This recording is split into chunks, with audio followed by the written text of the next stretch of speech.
Okay, so you may refer to your module yang ada dalam buku warna purple tu modul A+ pun boleh, tidak ada masalah latihan kita akan bagi daripada buku tersebut lah. So bismillahirrahmanirrahim. Assalamualaikum warahmatullahi wabarakatuh. And for today we are going to continue with the new chapter, iaitu chapter yang keempat, iaitu heat. For the first subtopic, kita tengok dulu kepada thermal equilibrium. But before that, let's start with the definition of temperature and heat. Okay, so temperature is defined as the degree of hotness for an object. So, biasanya kita tengok kepada kepanasan lah. Certain book dia kata sekali dengan kepanasan dan kesejukan. But normally dia melibatkan bila kata temperature je, panas kan. So the SI unit for the temperature is Kelvin, capital K, without symbol degree tu And what about heat? So heat is a form of energy. So dia adalah salah satu daripada bentuk tenaga. Dan unit yang kita gunakan untuk tenaga, macam biasa unit dia adalah joule.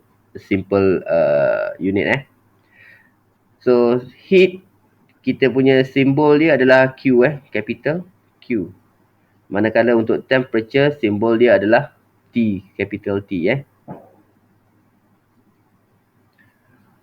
Okay.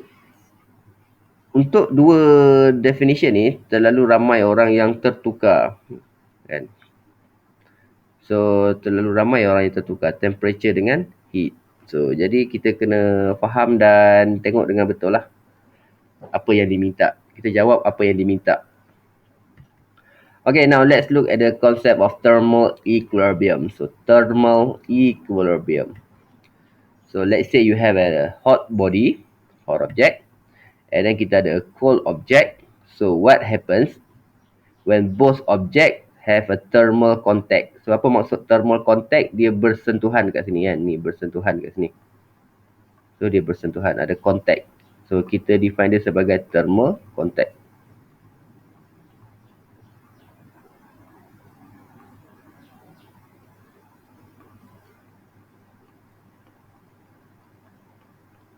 Okay. So, apabila kita ada thermal contact between two object that have two different temperature, so what happens?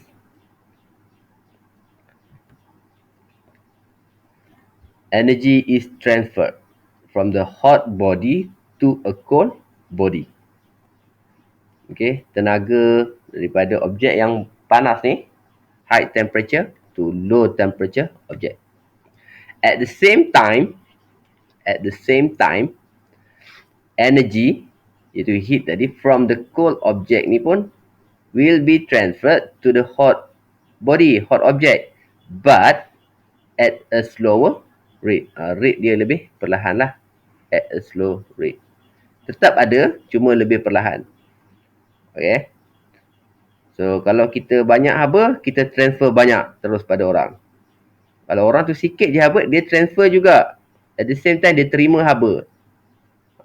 Cuma kadar penghantaran tenaga dia tu kecil berbanding yang besar. Okay, so bila kita tambah net flow object heat energy tadi, kita akan dapati net flow daripada hot object lah lebih besar. For example, let's say daripada hot ke cold tadi, let's say katakanlah dia dihantar sebanyak 100 joule per second. Dia kata rate kan. Kita buat dengan masa lah.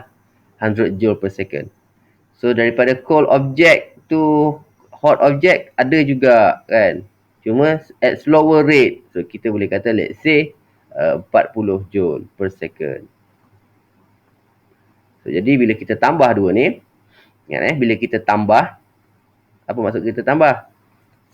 Terus tambah dengan ni ke arah kiri kan, to the left. So kita kena letak simbol negatif lah.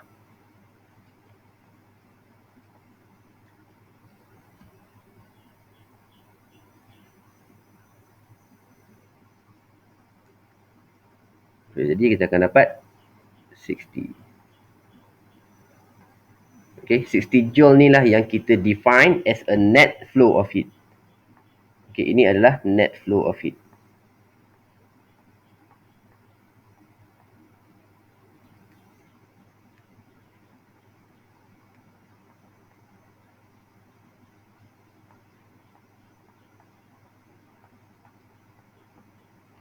Okay. Itu konsep dia untuk thermal equilibrium. So, ni dalam proses proses untuk achieve thermal equilibrium. So, after a while, apa yang berlaku, kita akan dapati bahawa the hot object ni dia akan jadi kurang panas and getting cooler. Manakala yang sejuk ni pula getting warmer. Tu konsep dia lah.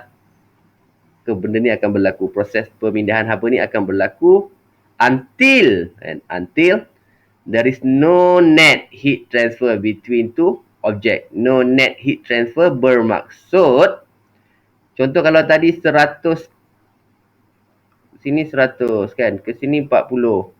So dia ada net dia. Net dia tadi 60, betul? But now, apa yang berlaku? This one is 50. And manakala yang ni pun 50 juga. So berapa net dia? 0. Net dia 0. Net heat transfer equals to 0. Ni yang dimaksudkan sebagai no net heat transfer between two objects. Which means, at that particular time, the temperature of both objects are equal. So, bila heat transfer, rate of heat transfer between two objects are equal, bermaksud dia punya temperature for both object are equal. So, apabila dia dah capai kedua-dua syarat ni syarat pertama, syarat kedua, maka kita akan kata bahawa objects and both objects are at thermal equilibrium. Okay, so objects are pronounced in thermal equilibrium. So, itu maksud thermal equilibrium. Which means, macam mana dia nak achieve thermal equilibrium? So, dia kena patuh yang ni, dia kena patuh yang ni. Okay.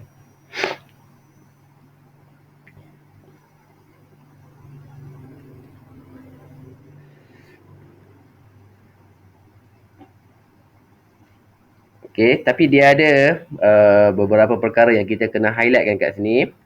Okay, yang pertama, there is no net heat transfer between two objects ni lah. Yang kedua, the temperature of both objects are equal. Ingat So, there are two state yang kita kena achieve Baru kita boleh kata bahawa objects are in thermal equilibrium state. Now, let's look at the thermal equilibrium concept ni dalam penggunaan kehidupan kita So, normally kita guna dia dalam thermometer. So, bila kita kata thermometer ni sendiri adalah satu alat lah. The purpose of using thermometer is to measure temperature.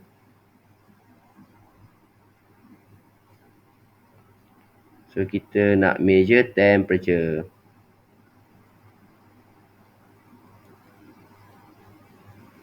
Okay. Tapi thermometer ada dua jenis Yang pertama kita guna liquid in glass. Ada cecair di dalam gelas. Yang kedua, jenis cecair itu yang kita pakai Pertama kita guna alkohol, yang pertama kita guna mercury. Yang kedua kita guna alkohol. Liquid in glass ni ada dua. Liquid ni ada dua. Yang pertama kita ada mercury. Yang kedua kita ada alkohol. Okay. Yang biasa kita jumpa yang ni lah mercury. Dan alkohol ni ada keadaan yang kita perlukan dia. Bila kita perlukan dia, nanti kita akan tengok sekejap lagi. So, ni adalah basic thermometer. Okay, kita ada nama-nama dia Belakang tu kita panggil sebagai bulb. Ni glass tube. And then fixed mass of mercury. Maknanya kita dah masukkan mass mercury, lepas tu kita sealkan dia balik lah. Maknanya kita tak tambah dah mercury lepas ni. Itu maksud fixed mass of mercury. So, what happens? Liquid ke apa-apa je objek yang kita dah belajar dalam science law of form, when object get heated, automatically it will expand. Dia akan expand. Dia akan mengembang kan? Dia akan mengembang. Sebab apa? Particles dalam tu dia akan collide dan dia akan bergerak, dia akan bergetar. Sebab apa? Dia gain heat energy, dia convert kepada kinetic energy.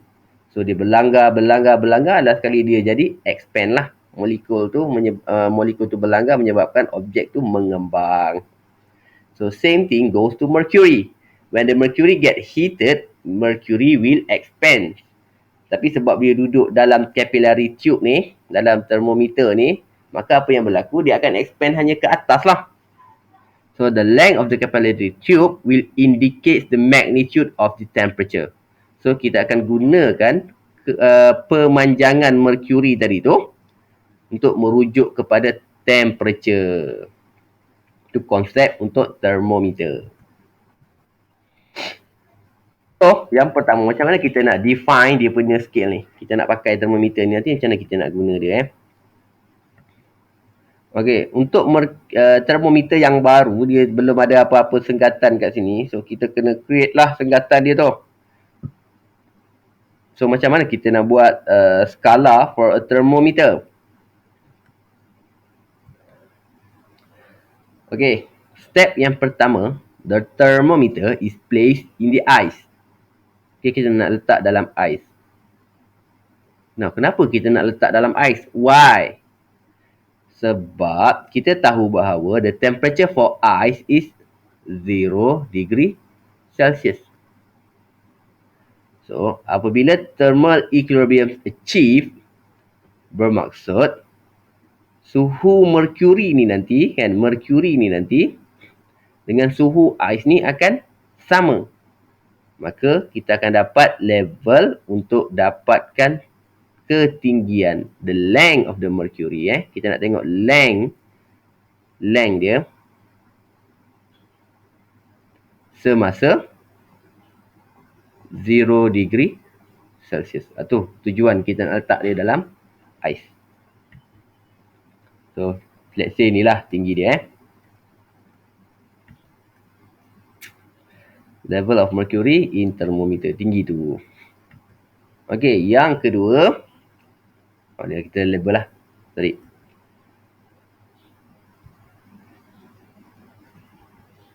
Okey. Next, kita akan letakkan dia dalam steam pula. Kita letakkan dalam steam. Kenapa nak letak dalam steam? Kalau dalam ais tadi, kita tahu bahawa ni 0 darjah Celsius. So, steam, dia punya temperature is equal to 100 degree Celsius. So, kita dapati bahawa termometer ni pun naik mencanak tinggi tu. So, kita pun label. Ini adalah 100 darjah Celsius. So, which means, dalam ni kita tahu. Dalam ni kita tahu akan ada 100 senggatan yang kita kena buat. Okay, there should be 100 scale yang kita kena label lah. Kalau kita tanda satu-satu, 1, 2, 3, 4, 5 sampai 100. So, kalau nak tanda 2, 2, 2, bolehlah naik. Tak ada masalah.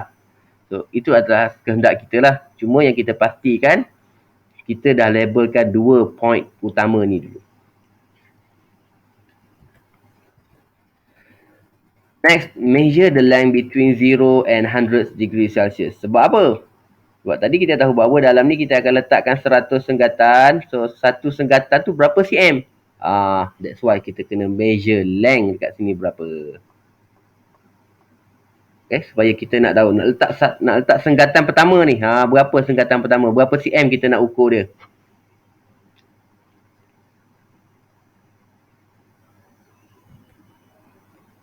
So, let's look at the example.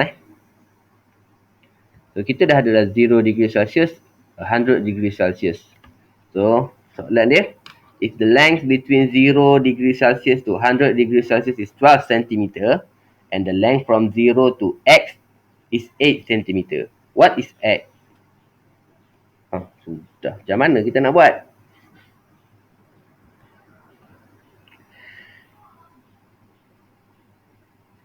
So, dia bagi kepada kita length tu adalah 12 cm. Yang ini pula adalah 8 cm. So, kita gunakan konsep matematik lah. Kita boleh guna nisbah. Okay, ratio. So, kalau 12 cm, 100 degree Celsius. Kalau 8 cm, X degree Celsius. So, kita guna konsep nisbah kat sini.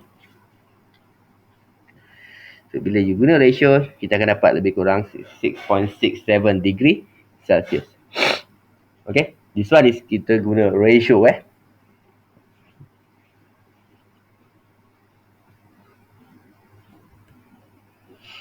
Okay, kita ambil contoh yang kedua. Tadi kuat simple Now, apa beza soalan ni dengan soalan tadi? So, kalau soalan tadi, dia start measuring. Measurement dia start from 0. Dia start from 0. Dia start daripada nilai kosong. Length tu dia start daripada kosong. Dia ukur daripada sini tadi. But now, dia ukur daripada bawah. Dia ukur daripada belakang sekali ni. So, apa beza dia ni? Tadi ukur dari sini. Sekarang ukur dari belakang lagi. So, apa yang kita kena buat? So, the answer is 30.8 So, apa yang kita kena buat? Kita kena tolak siap-siap. For example yang ni.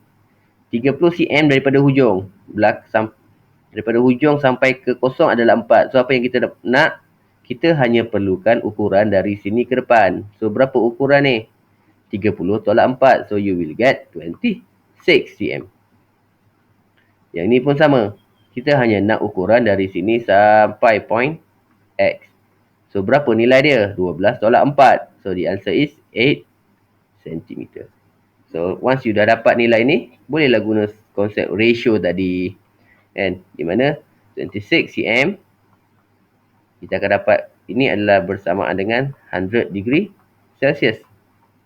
So, when you get 8 cm, nilai dia adalah X degree Celsius. Okay, kira dah dapat jawapan lah. Boleh dah ukur dah. Kita mengukur juga. 26, 108. So, kita tekan kalkulator dan kita akan dapat jawapan dia. 30.8. So, tu perbezaan dua jenis soalan yang berbeza. So, alert be alert. Tengok dia punya pengukuran tu start dari mana. Next, what is the temperature of liquid P? Okay, ni contoh kita buat lah. So, take your time and do this exercise.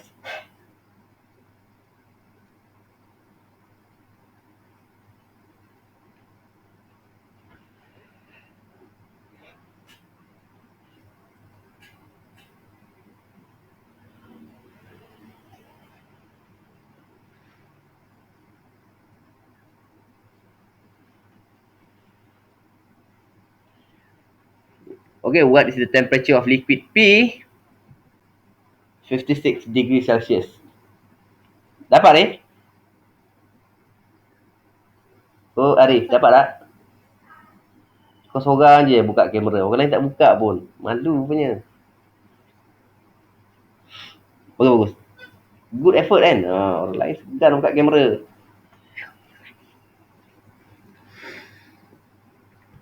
Okay. So, 25 cm untuk 100 darjah Celsius dan 14 cm untuk X So, bila kita buat ratio, so kita akan dapatlah 56 darjah Celsius. Okay, next question. If the objects are in thermal equilibrium, compare the reading of the T1 and T2. Okay. A tricky question Objects are in thermal equilibrium. So, dia suruh kita compare reading of T1 and T2. Agak-agak apa jawapan dia? So, soalan ni kita kena faham. Konsep thermal equilibrium dia kata apa? Tadi kita dah belajar bahawa when objects are in thermal equilibrium, so automatically the rate of heat transfer should be equal. And rate of heat transfer is equal. Dan yang kedua, The most important part is dia juga menyatakan bahawa the temperature should be equal. Temperature for both object is equal.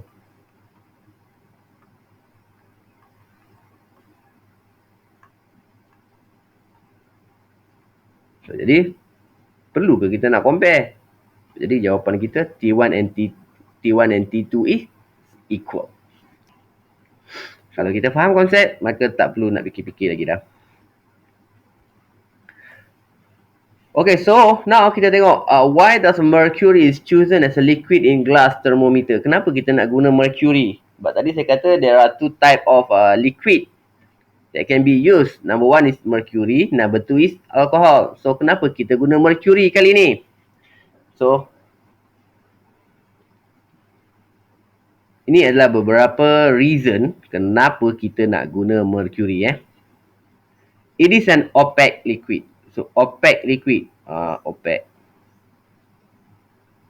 Opaque ni mana kita boleh nampak lah dia kan. Kalau kita buah air sirap dalam tu susah nak nampak. Tu masuk opaque So dia tak telap cahaya kan. Cahaya cannot passing through. So jadi kita nampak dia legap lah. So kita boleh kira berapa. Kita boleh ukur ketinggian dia. Okay. Yang kedua. Ni adalah karakteristik of mercury It does not stick to the glass wall. Dia tak macam air kan. Kalau macam air, daya lekatan dia tu kuat kan. Maka dia melekat dekat, contoh kalau kita mandi, maka dia melekat ke dalam kat badan kita. Jadi kalau lepas mandi kita kena lap. Kalau mercury ni dia tak melekat. Contoh kalau kita basuh cawan, basuh gelas, kita tengok air tu still lagi ada pada gelas. Tapi untuk mercury, dia tak melekat pada gelas tu. Kenapa pentingnya ciri-ciri ni? So ingat tadi So how to measure the temperature? By measuring the length of the mercury. So kalau mercury tu melekat dekat wall, contohnya lah. Okay, ni lukisan ni ni lukisan lah. Ni kita punya dinding itu wall tu So mercury ni dah sampai sini. Okay, ni mercury. Tadi dia ada kat atas ni. Tadi dia ada kat atas. Sekarang bila temperature drop, maka dia pun turun ke bawah. So, kalau dia tak ada sifat yang kedua ni, maka bila dia turun tu, adalah pula melekat mercury yang ada kat sini. Melekat lagi mercury ni. So, bila dia melekat mercury kat dinding ni, maka apa yang berlaku kepada the length of the mercury kat bawah ni? Tak samalah. Kan? So, jadi dia tak sama tinggi. So, jadi benda ni tak boleh. So dia kena ada sifat yang kedua ni supaya kita nak pastikan ketepatan pengukuran yang kita buat. Okay. The third point is the mercury is expand uniformly when heated. Dia pengembangan dia tu seragam. Bukan kata mula-mula dipanaskan dia tak berapa nak kembang. Bila dah lama sikit baru dia nak mengembang. Tidak. Okay. Applied small heat, dia kembang sikit. Applied more heat, dia kembang banyak. So dia tak ada, orang kata tak ada kronik-kronik, tak ada. Dia ikut apa yang diberi. Okay. The fourth point kita adalah low freezing point. Di mana kita boleh sukat suhu paling rendah untuk menggunakan mercury ni pada negatif 39 darjah Celsius. Low freezing point. Below than that, dia dah beku jadi solid state. So, tak boleh nak pakai. So, ingat we are using liquid. Liquid. We are using liquid. Maksudnya kita nak gunakan benda tu dalam keadaan liquid. Mesti dalam keadaan liquid. Kalau dia dah tukar jadi solid ataupun gas, maka dia dah tak layak digunakan. But we are talking about liquid in glass thermometer. Dia mesti dalam fasa liquid. So kalau below than 39, dia jadi solid. Same thing goes to high boiling point at 357 degrees Celsius. Which means if you have a temperature higher than this, maka dia dah ubah state jadi apa? Jadi gas. Dan kalau below than this, okay, below, jadi solid.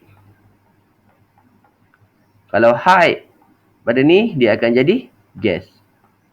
So, jadi solid dengan gas kita tak boleh pakai. Sebab kita nak guna keadaan semasa dia liquid. Kenapa nak guna dia masa liquid? Baru kita boleh tengok pengembangan dia tu. Okay?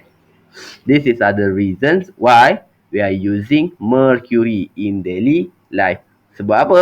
Range yang kita gunakan range yang kita gunakan daripada negatif 39 to Allah.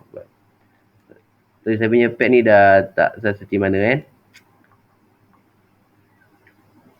357 degrees Celsius. So range ni cukup lah untuk kehidupan harian. So daily life kita dah boleh pakai ni. Jadi we are always using mercury in daily life. Sebab apa? Ini je lah range yang kita selalu pakai. Bukan selalu mana pun, kita biasanya pakai daripada 37 hingga 100 je. Ni yang standard. So jadi in normal life kita pakai mercury. Dan tu bila nak pakai alkohol? Sekejap lagi kita tengok.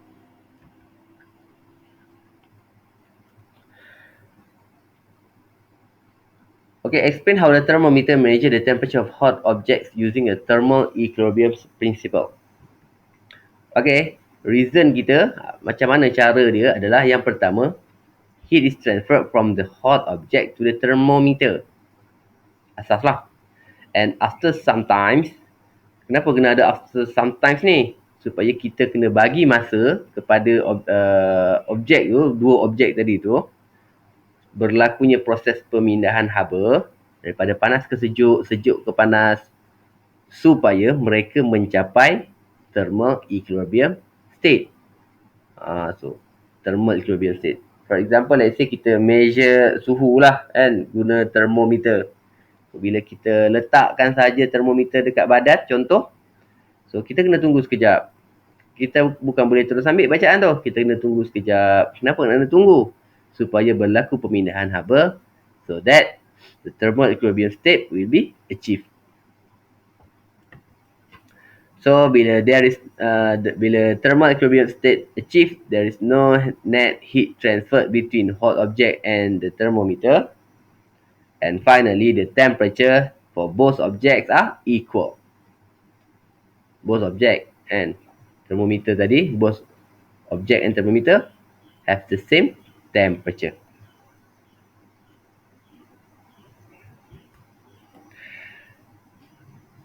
Okay, what can be seen when the hot water and tap water reach thermal equilibrium state? So, apa yang kita boleh nampak? Apabila hot water and tap water ni mencapai thermal equilibrium.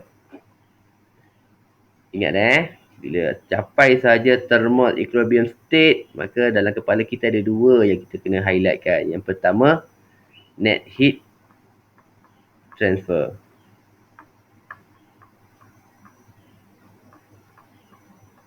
Is 0. Yang kedua, same temperature. Dua ni yang kita nak kena ingat.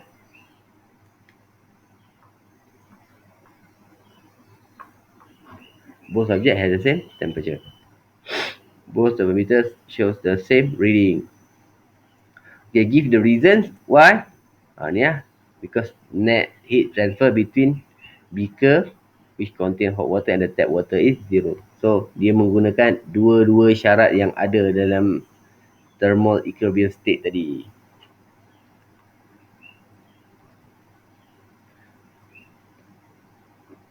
Okay, if the distance between mark 0 and 100 is 28 cm, what is the temperature of liquid show?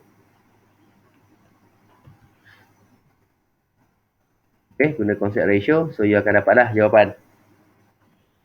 Dia dah tunjuk beberapa jenis ataupun contoh-contoh soalan yang ada Okay, which of the following statement is correct if there are no heat losses to the surrounding? Okay, apa maksud no heat losses to the surrounding? Maksudnya, dia objek ni dia berada dalam satu sistem yang tertutup. Okay, dia duduk dalam satu sistem yang tertutup. Okay, in a closed system. Maksud pernyataan tu berada dalam closed system. So bila dia berada dalam closed system, so bila you pour a hot water into the cold water, bermaksud suhu haba daripada sini dia tak ada yang terbebas keluar. Sepatutnya kita kata ada Q terbebas ke persekitaran. Kan? Sepatutnya ada Q kat sini. Tapi sebab kita berada dalam closed system, maka kita tak wujud benda ni.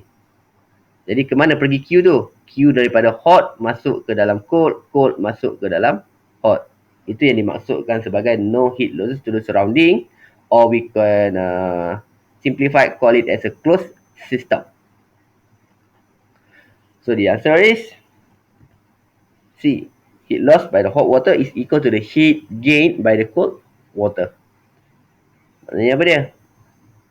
Kurang ataupun hilang daripada hot water. Sebab apa? From the hot water, energy from the hot water will be transferred to the cold water.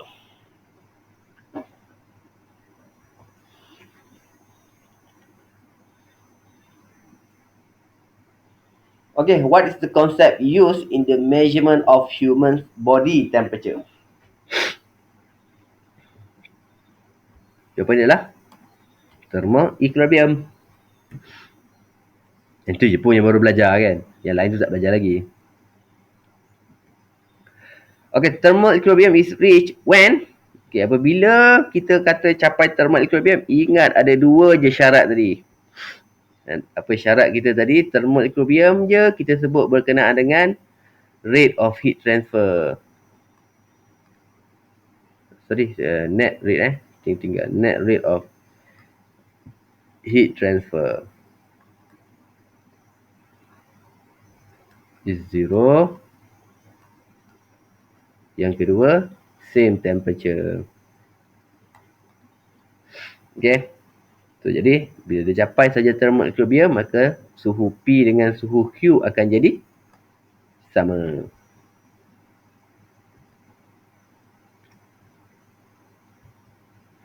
Nak ulang-ulang biar kita faham konsep tu dua tu, biar kita ingat sampai bila-bila. Which modification will increase the sensitivity of the thermometer? Okay, kita nak cerita berkenaan dengan sensitivity. So now, what is the sensitivity? Apa dia sensitivity ni? Sensitivity ni adalah ability, kan? Ability to detect small change.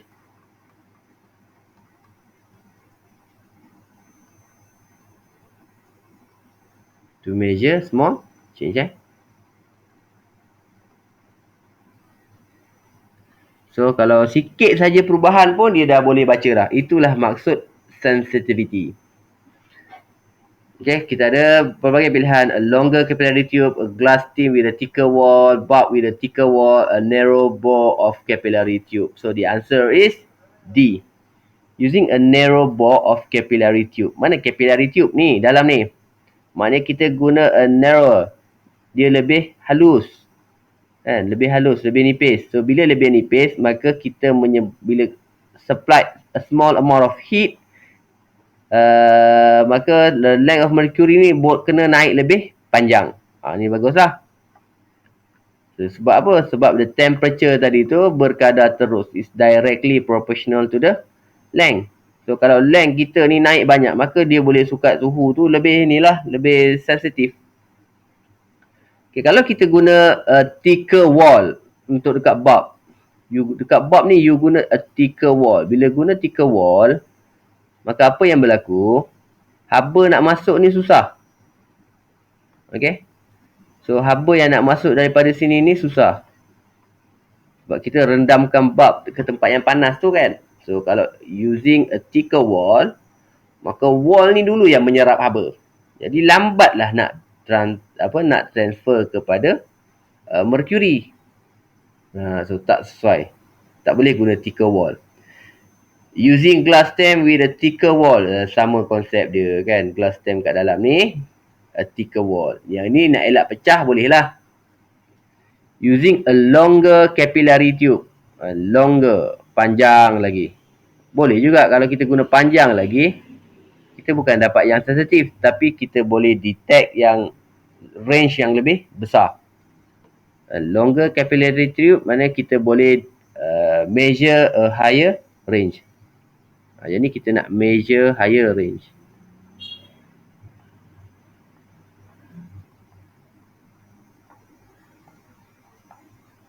Sebab apa? Lagi panjang dia naik, maka lagi besar lah suhu yang kita boleh sukat. Sebab ni kan konsep yang kita belajar.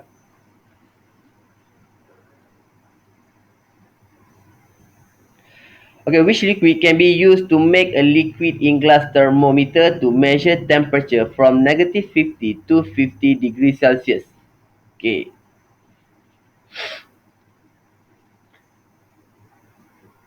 So, kalau dia kata kita nak measure daripada negatif 50 hingga 50, range dia.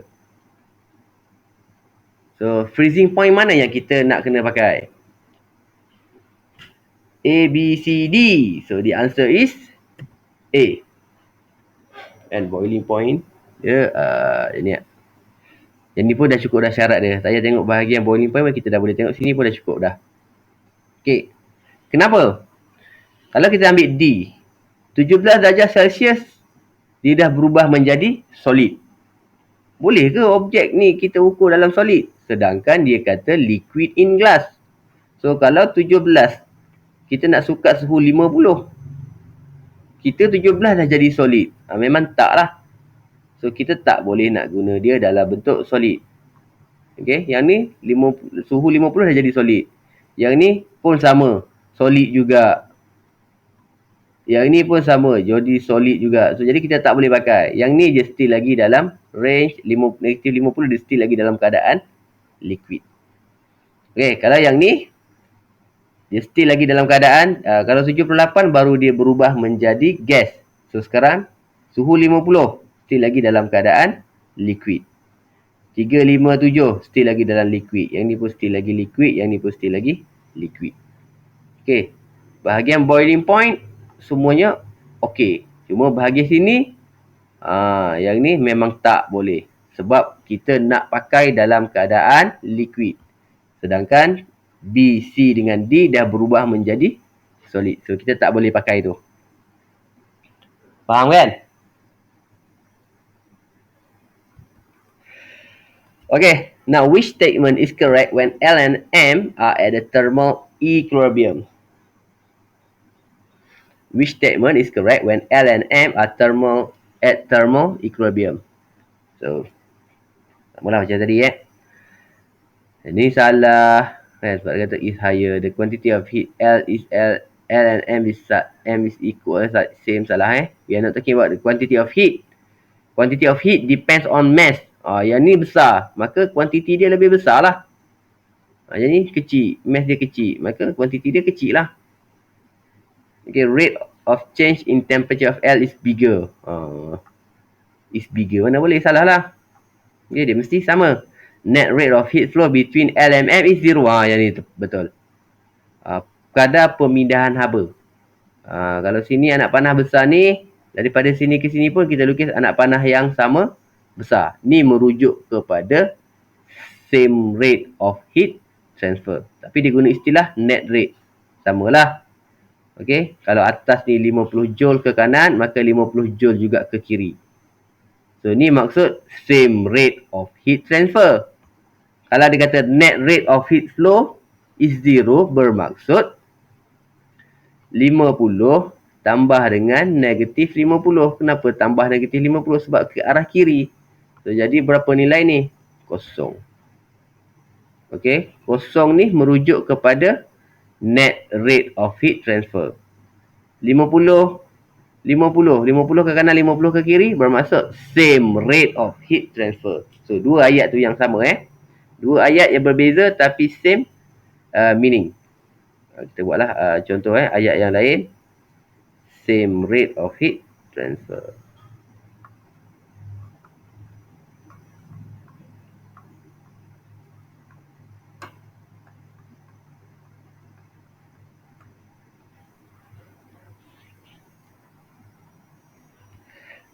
So itu konsep dia.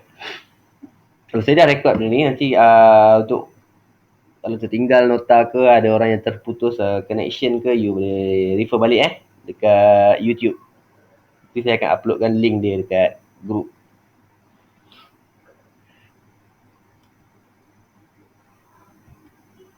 Okay. So, dah habis kelas Sampai ke sudah. Saya tak cerita pun berkenaan dengan alkohol. Tapi saya ceritakan tentang apa tadi?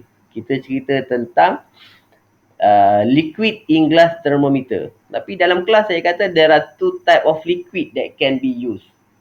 Number one is mercury. Number two is alcohol.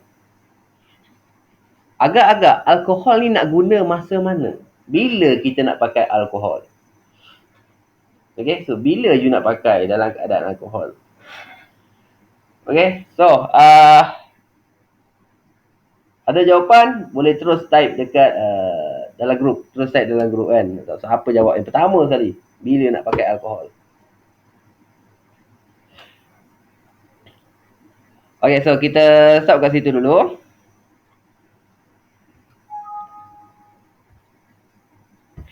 Kita rehat jap.